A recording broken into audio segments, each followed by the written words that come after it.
नमस्कार। मैं Shiv Shankar Meena, assistant professor geography, government girls college Sikandra. BA part first year के geography के स्टूडेंटों के लिए आज का मेरा एक कंटेंट का टॉपिक है पेपर फर्स्ट में फिजिकल ज्योग्राफी की क्लाइमेटोलॉजी से साइक्लोन या चक्रवात।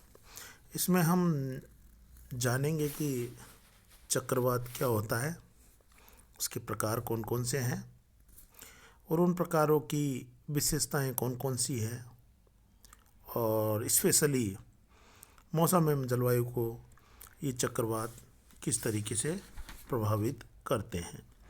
इसके बाद जानेंगे हम प्रति चक्रवात के बारे में भी। तो स्टेप बाय स्टेप चलते हैं। सबसे पहले जानते हैं कि चक्रवात क्या होता है। जब वायु दाब में अंतर पड़ने के कारण केंद्र में निम्न दाब का निर्माण हो जाता है एवं उसके चारों ओर उच्च दाब रहता है, तो वायु चक्राकार प्रतिरूप बनाते हुए उच्च दाब से निम्न दाब केंद्र की ओर तेजी से चलने लगती है। इसे ही चक्रवात कहते हैं। स्पेशली ये ध्यान रखना कि चक्रवात के केंद्र में निम्न दाब होगा और उसके चारों तरफ क्या होगा, उच्च दाब। तो हवाएं किधर से किधर चलती हैं, उच्च दाब से निम्न दाब की ओर। तो फलस्वरूप परिधि से केंद्र की ओर हवाएं चलेंगी, एक चक्रनुमा। इस प्रकार चक्रवात सामान्यतः चलते फिरते निम्न दाब के केंद्र होते हैं जो चारों ओर से क्रम से अधिक वायु दाब वाली समदाब रेखाओं से घिरे हुए होते हैं। समदाब रेखा क्या होती है? समान दाब वाले स्थानों को मिलाने वाली रेखा को समदाब रेखा कहते हैं। चक्रवात में वायु के चलने की दिशा उत्तरी गोलार्ध में एंटी क्लॉकवाइज या घड़ी की सुइयों के विपरीत होती है एवं दक्षिणी गोलार्ध में घड़ी की सुइयों की दिशा में या क्लॉकवाइज होती है। ये तो इसका बेसिक डिटेल हो गया कि चक्रवात की संकल्पना या चक्रवात क्या होता है। अब बात करते हैं चक्रवातों के प्रकार की। तो स्थिति के अनुसार चक्रवात मुख्यतः दो प्रकार के होते हैं। पहला है शीतोष्णकटिबंधीय चक्रवात और दूसरा है उष्णकटिबंधीय चक्रवात। इसमें जनरली कंपटीशन में भी, अपने बीए पार्ट फर्स्ट ईयर में भी बहुत सारे क्वेश्चन आते हैं। बहुत ही इंपॉर्टेंट टॉपिक है। ऑब्जेक्टिव में भी आ जाते हैं, मैपिंग में भी आ जाते हैं और डिस्क्रिप्टिव क्वेश्चन में तो आते ही हैं। बात करते हैं सबसे पहले शीतोष्णकटिबंधीय चक्रवात की। देखिए, मैंने दो प्रकारों में विभाजित किया था इनको, शीतोष्णकटिबंधीय, उष्णकटिबंधीय।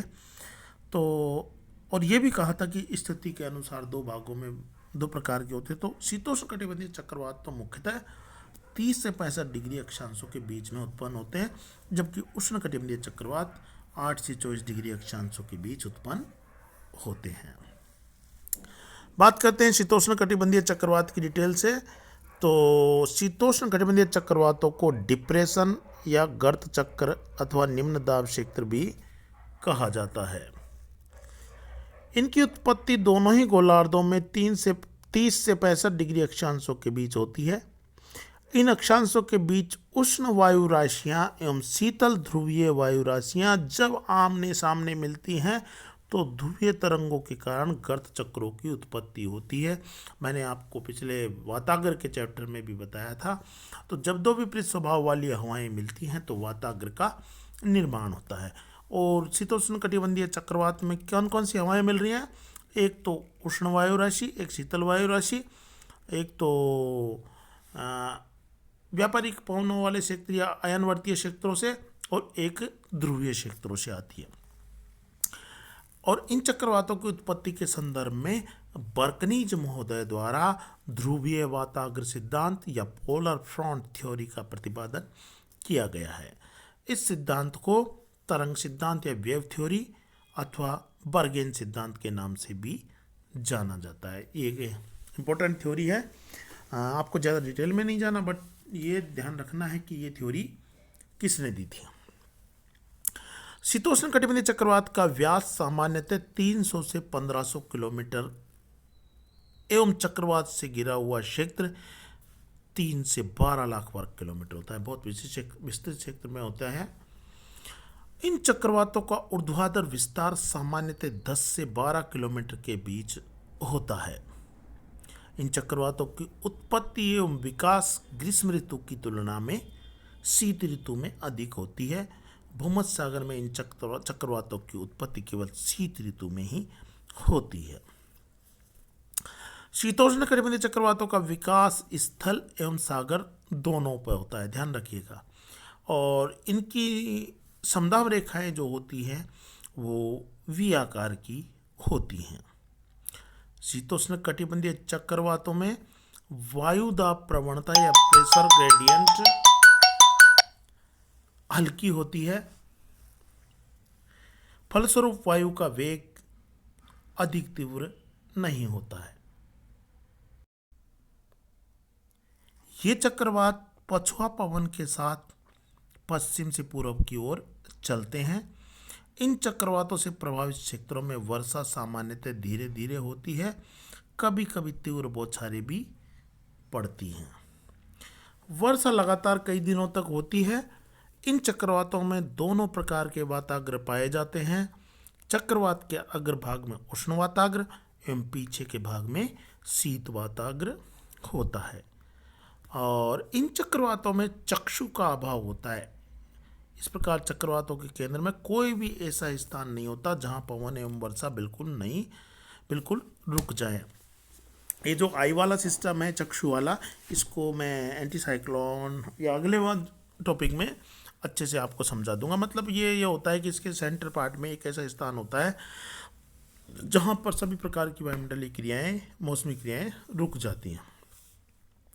शीतोष्ण कटिबंधीय चक्रवात की ऊर्जा दोनों वायु राशियों के घनत्व के अंतर पर निर्भर करती है।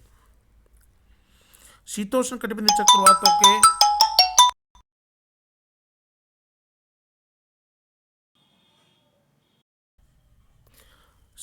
कटिबंधीय चक्रवातों के आगमन से पूर्व वायु का वेग मंद पड़ जाता है एवं वायुदाब गिरने लगता है। पक्षाभ एवं पक्षाभ स्तरीय बादलों के कारण सूर्य एवं चंद्रमा के चारों ओर प्रभामंडल का निर्माण होता है। जैसे जैसे चक्रवात निकट आता है तापमान में वृद्धि होती जाती है एवं वायु की दिशा पूर्व से बदलकर दक्षिण पूर्व हो जाती है। शीतोष्ण कटिबंधीय चक्रवातों के मार्ग को झंझापथ या स्टॉर्म ट्रैक कहा जाता है। आज का वीडियो थोड़ा सा अलग है। मैंने इसमें सिर्फ वॉइस को यूज में लिया है क्योंकि शीतोष्ण कटिबंधीय चक्रवात, उष्ण कटिबंधीय चक्रवात और प्रति चक्रवात होने के बाद में लास्ट में एक टॉपिक को मैं इमेज के द्वारा समझाऊंगा जिसमें सभी प्रकार के चक्रवातों का इमेज होगा और काफ़ी सारी डिटेल होगी। दूसरा, इसका मैं आपको PDF भी सेंड कर दूंगा जिससे भी आप अच्छी तरीके से समझ सकते हो। बात करते हैं प्रति उष्ण कटिबंधीय चक्रवात की, तो ये 8 से 24 डिग्री अक्षांशों के बीच उत्पन्न चक्रवातों को उष्ण कटिबंधीय चक्रवात कहते हैं।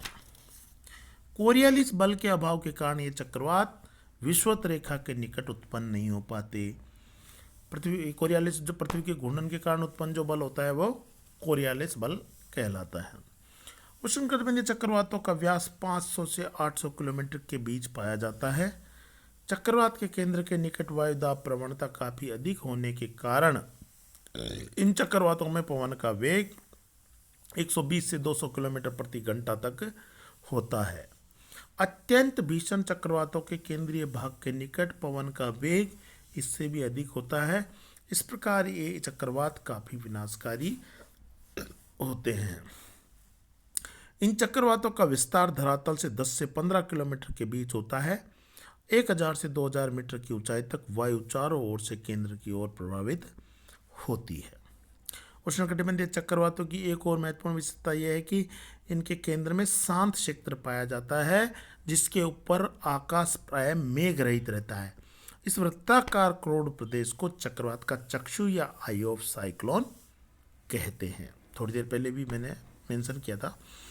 उष्णकटिबंधीय चक्रवातों की उत्पत्ति के लिए कई आवश्यक दशाएं होना जरूरी, जैसे वायु का तापमान आसपास की वायु से अधिक होना चाहिए, कोरियालिस बल का होना, इन चक्रवातों की उत्पत्ति के लिए आवश्यक है, तो कई सारे फैक्टर्स होते हैं ये। अब इनके कुछ रीजनल नाम भी हैं। इन चक्रवातों को विभिन्न क्षेत्रों में अलग अलग नामों से जाना जाता है, जैसे हरिकेन पश्चिमी द्वीप समूह के निकट या कैरिबियन एवं मैक्सिको की खाड़ी में, और टाइफून चीन, फिलीपींस एवं जापान में, साइक्लोन हिंद महासागर में, विली विलीज ऑस्ट्रेलिया एवं मेडागास्कर में, और टोर्नेडो दक्षिणी एवं पूर्वी अमेरिका में कहते हैं। और इनकी समदाब रेखाएं प्राय गोलाकार होती हैं और वर्षा काफ़ी तीव्र होती है। वर्षा की अवधि बहुत ही कम होती है और इनमें वाताग्रोह का अभाव होता है और सामान्यतः ग्रीष्म ऋतु में उत्पन्न होते हैं। और जो इनके बीच में आई होती है उसमें वर्षा का अभाव होता है, क्योंकि वायु का यहाँ पर अवतलन होता है। और इन चक्रवातों के आगमन के पूर्व तापमान बढ़ने लगता है एवं वायुदाब घटने लगता है। अब बात करते हैं हम प्रतिचक्रवात की।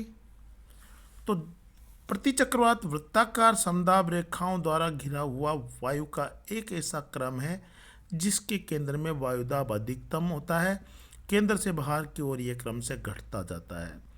फलस्वरूप हवाएं केंद्र से परिधि की ओर चलती है। एकदम साइक्लोन का या चक्रवात का विपरीत होता है ये। इनकी उत्पत्ति मुख्यतः उपोष्ण कटिबंधीय उच्च दाब क्षेत्र में होती है। यहाँ वायु ऊपर से नीचे उतरती है एवं मंद गति से प्रभावित होती है। इसका विस्तार चक्रवातों की तुलना में अधिक होता है। इनके मार्ग एवं दिशा में अनिश्चितता भी पाई जाती है। और प्रतिचक्रवातों में वायु की दिशा उत्तरी गोलार्ध में तो क्लॉकवाइज होती है, जबकि दक्षिणी गोलार्ध में एंटी क्लॉकवाइज होती है और इनमें वाताग्रोह का अभाव पाया जाता है। Thank you.